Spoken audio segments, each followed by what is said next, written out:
যদি অন্যায় একটি আইন হয়ে দাঁড়ায় তবে মানুষের জন্য তা অমান্য করা শুধু ঠিকই নয় বরং একটি কর্তব্য, কারণ অন্যায়ের প্রতি আনুগত্য সম্মানের পথে বাধা হয়ে দাঁড়াতে পারে। হ্যালো বন্ধুরা, আমি সালমান। আজ নিয়ে এসেছি 2021 সালে মুক্তিপ্রাপ্ত ইন্দোনেশিয়ান হরর মুভি অ্যাফ্লিকশনের গল্প নিয়ে। এই মুভি টান উত্তেজনা ও রহস্য তোমাদের ভিডিও শেষে অবাক করে দেবে। তো গল্পের শুরুতে একজন মাঝবয়সী মহিলাকে দেখানো হয় যিনি বিছানার উপর একা বসে কিছু একটা ভাবছিলেন, আর পরক্ষণেই ছুরি দিয়ে নিজের গলা কেটে ফেলেন। তখনই ঘুম থেকে জেগে ওঠে নিনা। আসলে সে এতক্ষণ তার মাকে নিয়ে দুঃস্বপ্ন দেখছিল, যেটা মায়ের মৃত্যুর পর থেকেই ক্রমাগত তার সাথে হয়ে চলেছে। শেষবারের মতো যখন তার মায়ের সাথে দেখা হয় তখন মনে হয়েছিল ঠিক তার পিছনে তিনি নিজেই দাঁড়িয়ে আছেন, যাকে বলে ডপলগ্যাঙ্গার। তবে অবশ্য নিনা ব্যাপারটাকে ইগনোর করে, কিন্তু এখন তো মনে হয় সেটা তার ভুল ছিল। নিনার হাজব্যান্ডের নাম হাসান। সে তাকে সান্ত্বনা দিয়ে বলে মায়ের মৃত্যুর জন্য নিজেকে দোষী ভেবে লাভ নেই, কারণ ওটা ওনার মানসিক রোগ ছিল। হাসান পেশায় একজন চাইল্ড সাইকোলজিস্ট, তাই এইসব ব্যাপারে তার এক্সপেরিয়েন্স আছে। নামাজের পর নার্সি নামের একটি মেয়ে নিনার সাথে দেখা করতে আসে। সে নিজের পরিচয় দিয়ে বলে, আমি তোমার হাজবেন্ড হাসানের গ্রাম থেকে এসেছি। আসলে আমি ওর মা দায়ুর দেখাশোনা করি। এটা শুনে নিনা চমকে যায়, কারণ সে এতদিন জানতই না যে হাসানের মা অর্থাৎ তার শাশুড়ি বেঁচে আছেন। সে জানায় উনি এখন জীবনের শেষ দিনগুলো অতিবাহিত করছেন, কারণ ওনার ডিমেনশিয়া হয়েছে। আসলে ডিমেনশিয়া হলো স্মৃতিভ্রম রোগ। এক্ষেত্রে ব্যক্তি যে কোনো সময় পূর্বের এবং বর্তমানে ঘটে যাওয়া ঘটনা ভুলে যায়। নার্সির মনে হয় তার মায়ের এটা কোনো রোগ নয়, বরং ওনার উপর কোনো পরলৌকিক জিনিস ভর করেছে, তাই সে ওখানে আর কাজ করবে না। কিন্তু কাজ ছেড়ে দেওয়ার আগে তার মনে হয় হাসানের উচিত তার মায়ের সাথে এই মুহূর্তে থাকা, তাই তাদেরকে পুরো খবরটা জানাতেই নার্সি এখানে এসছে। ডিনারের সময় নিনা হাসানকে মায়ের ব্যাপারে জিজ্ঞেস করলে সে বলে, আমার সাথে দায়ুর সম্পর্ক ছোট থেকেই ভালো ছিল না, তাই পরবর্তী সময় আমি ওনার থেকে সব রকম সম্পর্ক বিচ্ছিন্ন করেছিলাম।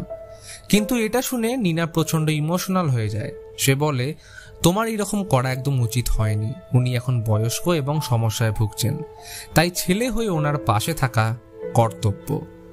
হাসান তার কথায় কনভিন্স হয়ে পরের দিন তাদের দুই বাচ্চা রায়ান এবং তাসাকে নিয়ে মায়ের গ্রামের বাড়ির উদ্দেশ্যে রওনা দেয়। বাড়ি পৌঁছতেই তারা খেয়াল করে বাগানে দায়ু একটা ছুরি নিয়ে গাছের সামনে কিছু একটা খুঁজছে। হাসান তার কাছে গেলে শুনতে পায় তিনি বিড়বিড় করছেন। তাকে ধরতে যেতেই দায়ু অজান্তেই হাসানকে ছুরি দিয়ে মারতে যায়। সে খুব শান্তভাবে তার হাত ধরে ফেললে তিনি জিজ্ঞেস করেন, তুমি কিছু আওয়াজ শুনতে পাচ্ছ? কিন্তু হাসান কিছুই শুনতে পায় না। সকলে এনে তাকে ঘরে বসাতেই দায়ু নর্মাল হয়ে যায়। তিনি কথার মাঝে জানান যে আমার ওষুধ খেতে খুব একটা ভালো লাগে না। ঘুমোতে যাওয়ার আগে দায়ু ঘরের 4টে রুমের মধ্যে 3টের দরজা খুলে দেয়, যেখানে তারা সবাই থাকবে, এবং একটায় দায়ু নিজে। কিন্তু চতুর্থ দরজাটা সে বন্ধই রেখেছিল এবং সবাইকে বলে এই দরজাটা যেন কেউ না খোলে। ডিনারের পর নিনা নামাজ শেষ করে জাস্ট বসেই ছিল, কিন্তু তখনই পাশের রুম থেকে দুই বাচ্চা এসে বলে, মা বাইরে কেউ যেন দাঁড়িয়ে রয়েছে। কথাটা শুনতেই হাসান ও নিনা বাচ্চাদের রুমের জানলায় এসে দেখে বাইরে কালো কাপড় পরে একটি মহিলা একভাবে দাঁড়িয়ে তাদের রুমের দিকেই দেখছে। সে কি চায়, কেনই বা এসছে, কি তার রহস্য? এইগুলো বুঝে ওঠার আগেই মহিলাটি ধীরে ধীরে সেখান থেকে চলে যায়। হাসানরা ব্যাপারটাকে না ঘাঁটিয়ে ঘুমোতে গেলেও মাঝরাতে হাসানের ঘুম ভেঙে যায়। তাই বহু সময় পর মায়ের কাছে শুতে আসলে তিনি ছেলেকে আদর করে ঘুম পাড়িয়ে দেন। পরদিন সকালে ঘুম থেকে উঠে খাবার টেবিলে আসতেই সবাই চমকে যায়, কারণ দায়ু সবার জন্য সুন্দর সুন্দর ব্রেকফাস্ট রেডি করে রেখেছিল। এটা দেখতেই সকলে বেশ খুশি হয়। তাই আর দেরি না করে খাওয়া শুরু করলে হাসান বলে, মা তোমায় আমাদের সাথে নিয়ে যাব, এখানে আর একা একা থেকে কোনো লাভ নেই। কিন্তু এটা শুনে খুশি হওয়া তো দূরের কথা, তিনি প্রচন্ড রেগে বলেন, আমি এই বাড়ি ছেড়ে কোথাও যাব না, শেষ জীবন পর্যন্ত আমি এখানেই থাকব। ব্যাপারটা সিরিয়াস দিকে যেতে দেখলে নিনা পরিস্থিতি সামলে নিয়ে হাসান ও তার ব্যাপারে বলতে শুরু করে। সে বলে, মা, আপনার ছেলে খুব বড় এবং নামকরা চাইল্ড সাইকোলজিস্ট, তার সাথে বহু নামজাতা লোকের চেনাশোনা রয়েছে। কিন্তু এটা শুনতেই দায়ু একটু মজা করে হাসানের গালটা বাচ্চাদের মতো টিপে বলে, ও বাবা, তুমি এইসব করছো নাকি? বাহ, বেশ ভালো তো। তার কথা বলার ধরনটা নিনার একটু তাচ্ছিল্য বোধ বলেই মনে হয়, কিন্তু সে অবশ্য কিছু বলেও না। সেদিন একটা ইম্পর্টেন্ট সেমিনার অ্যাটেন্ড করার জন্য হাসান তাড়াতাড়ি বেরিয়ে যায়। বেলায় নিনা দায়ুকে লাঞ্চের জন্য জিজ্ঞাসা করতে গেলে হঠাৎ তার ডিমেনশিয়া রোগ জেগে ওঠে, এবং যার কারণে তিনি তাকে চিনতে অস্বীকার করেন এবং প্রচন্ড রুডলি বিহেভ করে তাকে ঘর ছেড়ে বেরিয়ে যেতে বলেন। নিনার প্রথমে এটা খারাপ লাগলেও তার অসুখের কথা ভেবে নিজেকে শান্ত করে। অন্যদিকে রায়ান যখন একা ঘরে ড্রয়িং করছিল, তখন ওই বন্ধ ঘরের দরজার ওপার থেকে নক করার আওয়াজ আসে, আর তখনই দরজাটা নিজে থেকেই খুলে গেলে ভেতর থেকে একটা বল গড়িয়ে তার কাছে আসে। কৌতূহলবশত সে ওটাকে নিয়ে দরজার সামনে যেতেই দরজাটা নিজে থেকেই বন্ধ হয়ে যায়। তবে দরজাটা বন্ধ হয়ে গেলেও দেখে মনে হচ্ছিল কেউ যেন সেটাকে ভেতর থেকে খোলার চেষ্টা করছে, কিন্তু তখনই দায়ু আসতেই সব শান্ত হয়ে যায়।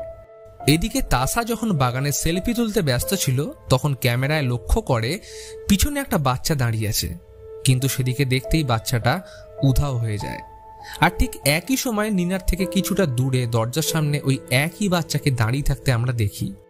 ডিনারের সময় সবাই একসাথে গল্প করার সময় হঠাৎ দায়ুর ডিমেনশিয়া রোগ জেগে উঠলে উপস্থিত সকলকে দেখে ভয় পেয়ে যায়, এবং তিনি বারবার একটাই কথা রিপিট করছিলেন যে কেউ যেন তার কানে আড়ি কিবা বলছে।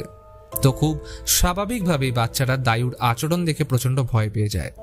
ঘুমোতে যাওয়ার আগে নিনা দায়ুর একটা ড্রয়িং দেখে চমকে ওঠে, কারণ সেখানে তাদের পরিবারের ছবির সাথে দূরে একটা বাচ্চা দাঁড়িয়েছিল। ব্যাপারটা প্রথমে খটকা লাগলেও সে এইটা ভেবে ইগনোর করে যে এই বয়সে বাচ্চাদের কল্পনা শক্তি প্রচন্ড তীব্র হয়। এরপর মাঝরাতে তাসা অনুভব করে ঘুমের মধ্যে কেউ যেন তার ব্ল্যাঙ্কেট ধরে টানছে। প্রথমে এটা রায়ানের কীর্তি বলে মনে হলেও পরক্ষণে ঘুম থেকে উঠে দেখলে চমকে ওঠে, কারণ পাশের বেডে রায়ান ছিল না। ঘর থেকে বেরিয়ে বারান্দায় এলে খেয়াল করে রায়ান ওই বন্ধ ঘরের দরজার দিকে মুখ করে দাঁড়িয়ে রয়েছে। সে তাকে ঘুমানোর জন্য ঘরে আনতে যেতেই পিছন থেকে রায়ানের গলার আওয়াজ শুনে সেদিকে তাকিয়ে সামনে ঘুরতেই দেখে রায়ান উধাও। ভয় এক ছুটে ঘরে ঢুকতেই রায়ান ওয়াশরুম থেকে বেরিয়ে আসে, অর্থাৎ বাইরে যে দাঁড়িয়ে ছিল সেটা রায়ান নয়। তাসা কাউকে কিছু না বলে চুপচাপ শুয়ে পড়ে। পরদিন সকালে ঘুম থেকে উঠে সবার আগে তাসা মাকে এখান থেকে ফিরে যেতে বলে, কারণ এখানে তার ভয় লাগছে। কথাটা শুনে নিনা বিচলিত হয়ে পড়ে। সেদিন বেলায় বাগানে কাপড় মেলতে গেলেও নিনার মনে হয় কেউ যেন তাকে ফলো করছে বা লুকিয়ে দেখছে। পরক্ষণেই খেয়াল করে দায়ু হাতে ছুরি নিয়ে সেই গাছটার নিচে একা দাঁড়িয়ে রয়েছে, আর ওই দিনের মতোই সে বিড়বিড় করে নিজের অজান্তেই কিছু একটা বলে চলেছে। সে দায়ুর কাছে গেলে লক্ষ্য করে হাতে ধরে থাকা ধারালো ছুরির কারণে তার হাত কেটে রক্ত বেরোচ্ছে। কিন্তু এইসবের প্রতি কোনো ভ্রুক্ষেপ না করে দায়ু নিনাকে দেখা মাত্রই একটা কুড়ুল আনতে বলে। সে কোনো রকমে তাকে শান্ত করে ঘরে এনে ক্ষতস্থানে ব্যান্ডেজ করে দেয়। দায়ু বলে তার একটু ড্রিঙ্কস করতে ইচ্ছা করছে, তাই মার্কেট থেকে তার জন্য ড্রিঙ্কস আনতে গেলে দোকানদার তাকে দেখা মাত্রই বুঝে যায় সে দায়ুর বাড়িতেই এসছে। এটা শুনে নিনা অবাক হয়ে যায়, কারণ এই এলাকায় তাদের ব্যাপারে কেউ জানে না। তাহলে এই দোকানদার জানলো কি করে? দোকানদার ব্যাপারটা বুঝতে পেরে বলে, আমি একটু তন্ত্র সাধনা করে থাকি এবং তোমার আশেপাশে আমি নেগেটিভ এনার্জি ফিল করছি, তাই একটু সাবধানে থেকো। সব থেকে ভালো যত তাড়াতাড়ি সম্ভব বাড়ি ছেড়ে চলে যাও। নিনার ব্যাপারটা অদ্ভুত লাগলে সে কিছু না বলেই বেরিয়ে যায়। কিন্তু যাওয়ার সময় নিনা লক্ষ্য করে নার্সি কোনো এক মহিলাকে নিয়ে একটা বাড়িতে যাচ্ছে। মহিলাটিকে দেখে মনে হচ্ছিল তিনি স্বাভাবিক নন। ব্যাপারটা দূর থেকে দাঁড়িয়ে বেশ কিছুক্ষণ লক্ষ্য করলে তারা ওই রুম থেকে বেরিয়ে আসে। তাদের চলে যাওয়ার পর নিনা ওই বাড়িতে লুকিয়ে প্রবেশ করলে ঘরের দেওয়ালের দিকে তাকিয়ে অবাক হয়ে যায়, কারণ সেখানে 25 বছর আগে কোনো এক ঘটনা রিলেটেড ফটোগ্রাফস এবং পেপার কাটিংস লাগানো ছিল। নিনা যেটুকু দেখে বুঝতে পারে সেটা হলো এই বাড়িতে দিমা নামের একটা বাচ্চা থাকতো, যে হঠাৎ করে নিখোঁজ হয়ে যায়, এবং নার্সির সাথে যে মহিলাটি ছিল সে এই বাচ্চাটার মা। সব থেকে বড় ব্যাপার হলো সে দায়ুর বাড়িতে যে বাচ্চাটাকে দেখেছে সেটা আর অন্য কেউ নয়, স্বয়ং দিমা। কিন্তু ছবি দেখে মনে হচ্ছিল এই মহিলাকেও সে যেন কোথাও আগে দেখেছে, আর তখনই বুঝতে পারে এটা সেই মহিলা যিনি কিছুদিন আগেই রাতে বাইরে থেকে তাদের রুমের দিকে দেখছিল। শুধু তাই নয়, এখানে আরও একটি ঘটনার ব্যাপারে জানা যায় যে নার্সি আর অন্য কেউ নয়, দিমার নিজের দিদি। নিনা ভেবে পায় না এদের সাথে দায়ুর কি সম্পর্ক, আর তিনি কেনই বা রাতে বাড়ির সামনে এসে দাঁড়িয়েছিলেন। নিনা ফিরে যাওয়ার আগে একটা পেপার কাটিংস নিয়ে চলে যায়। এর মাঝে হাসানের মেসেজ আসে তার কোম্পানিতে প্রমোশন হয়েছে। নিনা দায়ুকে খুশির খবরটা জানালে তিনি উল্টে বলেন হাসান এইসব ডিজার্ভ করে না। কথাটা স্বাভাবিকভাবেই খটকা লাগলে নিনার মনে হয় দায়ু তার থেকে কিছু একটা লুকোচ্ছে। এরপর রাতে ঘুমানোর সময় নিনার মনে হয় কেউ যেন তার গলা টিপে ধরেছে, কিন্তু পরক্ষণে বুঝতে পারে এটা তার দুঃস্বপ্ন। তখনই শুনতে পায় একটা আওয়াজ, আরিকিবা আরিকিবা। ক্ষণিকের মধ্যে দরজা নিজে থেকেই খুলে গেলে জানলা দিয়ে দেখে বাইরে দিমা দাঁড়িয়ে। তাই টর্চ নিয়ে অন্ধকারে বাগানে এদিক ওদিক খুঁজতেই টর্চের আলো গিয়ে পড়ে দিমার উপর। তার চোখ থেকে রক্ত পড়ছিল। নিনা এটা দেখা মাত্রই প্রচন্ড ভয় চিৎকার করে ওঠে। আর তখনই হাসান চলে আসলে সবকিছু সামলে নেয়। ঘরে এসে নিনা তাকে পুরো ঘটনা বললে হাসান বিন্দুমাত্র বিশ্বাস করে না, কিন্তু নিনা মন শান্ত করার জন্য সে দোকানদারকে ডেকে আনলে দায়ু, হাসান, নিনা সহ রিচুয়াল শুরু করতেই দায়ু পজেস হয়ে আরিকিবা রিপিট করতে থাকে এবং পেপারে আরা কিবলাত লিখে একটা গাছের ছবি আঁকে। হাসান এটা দেখা মাত্রই প্রচন্ড রেগে রিচুয়ালস থামাতে বলে, কারণ তার মতে মা মেন্টালি আনস্টেবল। দোকানদারটাকে ঘর থেকে বেরিয়ে যেতে বলে হাসান নিনার উপর চেঁচিয়ে বলে, এইসবের জন্য আমার কাজের উপর প্রভাব পড়ছে, তাই কাল সকালেই আমরা বাড়ি ছেড়ে চলে যাব। এবার আমাদের সাথে মা আসুক বা না আসুক সেটা আমার দেখার কোনো দরকার নেই। পুরো ঘটনার দরুন যেখানে হাসানের উচিত ছিল নিনাকে সাপোর্ট করা, সেটার পুরো উল্টোটাই ঘটে গেল। রাতে নিনা দায়ুকে খাবার দিতে গেলে কিছু অদ্ভুত ভিশনস দেখতে পায়, তবে পরবর্তী সময়ে সেই রাতে আর কোনো অসুবিধা হয় না। পরদিন সকালে জিনিসপত্র গুছিয়ে নিনা শেষবারের মতো দায়ুকে বিদায় জানাতে গেলে চমকে ওঠে, কারণ বিছানায় পড়ে রয়েছে দায়ুর প্রাণহীন দেহ। সে হাত কেটে আত্মহত্যা করেছে। এই আকস্মিক ঘটনার জন্য কেউ প্রস্তুত ছিল না। তারা কখনোই চায়নি দায়ু মারা যাক, বিশেষ করে হাসান, কারণ দায়ু যেমনই হোক তার মা ছিল। তাকে সেদিন কবর দিয়ে সমস্ত কৃতকর্ম সেরে পরের দিন তারা বেরিয়ে যাওয়ার সিদ্ধান্ত নেয়। কিন্তু সেই রাতে হাসান ঘুমিয়ে পড়তেই নিনা চতুর্থ ঘরের দরজা খোলা দেখে ঢুকে পড়ে। সেখানে কিছুক্ষণ খোঁজাখুঁজির পর জানতে পারে এক গভীর রহস্য। নিজের মনকে শান্ত করার জন্য হাতে একটা কুড়ুল নিয়ে বেরিয়ে পড়ে বাগানের দিকে। দায়ু যে গাছটার নিচে ছুরি নিয়ে দাঁড়িয়ে থাকতো সেখানটা খুঁড়তে শুরু করলে কিছুক্ষণ পরে মাটির তলা থেকে বেরিয়ে আসে একটা বাচ্চার কঙ্কাল। নিনা যেন নিজের চোখকে বিশ্বাস করতে পারছিল না। আসলে কিছুক্ষণ আগে যে চতুর্থ রুমে রিনা প্রবেশ করেছিল সেখান থেকে জানতে পারে এই রুমটায় ছোটবেলায় হাসান থাকতো এবং তার বেস্ট ফ্রেন্ড আর অন্য কেউ নয়, স্বয়ং দিমা। দায়ু পেপারে যে আরা কিবলাত লিখেছিল সেটার অর্থ কাবার দিক, অর্থাৎ পশ্চিম। এতদিন সে আনকনসিয়াস মাইন্ডে এটাকে আরিকিবা বলতো এবং চিত্র অনুযায়ী ঘরের ঠিক পশ্চিম দিকে ছিল গাছটা, যার নিচে কবরস্থ ছিল দিমা। এতক্ষণে খোঁড়াখুড়ির আওয়াজ শুনে হাসানের ঘুম ভেঙে যায় এবং নিনাকে এসে হাতে নাতে ধরে ফেলে। তবে হাসান কঙ্কালটা দেখতে অপ্রস্তুত হয়ে যায় এবং সেখানে একটি ফ্ল্যাশব্যাকের মাধ্যমে রিভিল হয় গল্পের আসল রহস্য। আসলে ছোটবেলায় দিমা এবং হাসান দুজন খুব ভালো বন্ধু ছিল।